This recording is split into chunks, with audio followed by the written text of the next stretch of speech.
दुचाकीने सायकल स्वारास उडवले. बटाणा शिवारातील घटना. गोंदिया तालुक्यातील बटाणा येथे मंगळवारच्या सायंकाळी एका दुचाकी चाराने सायकलवरून चालणाऱ्या व्यक्तीला धडक दिल्यामुळे त्याचा मृत्यू झाला आहे. हनुमान प्रसाद ज्ञानेश्वर कुसराम, वय 40 वर्ष, निवासी बटाणा असे मृतकाचे नाव असून शान शिवा हुमे आसोली असे दुचाकी चालकाचे नाव आहे. हनुमान प्रसाद हे सायंकाळी 6च्या सुमारास सायकलने आपल्या घराकडे निघाले असता मागून येणाऱ्या भरधाव दुचाकी स्वाराने त्यांना जबरदस्त धडक दिली.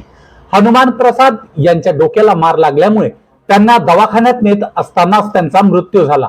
सदर दुचाकी नवीन असल्याने तिच्यावर नंबर प्लेट लावण्यात आली नव्हती.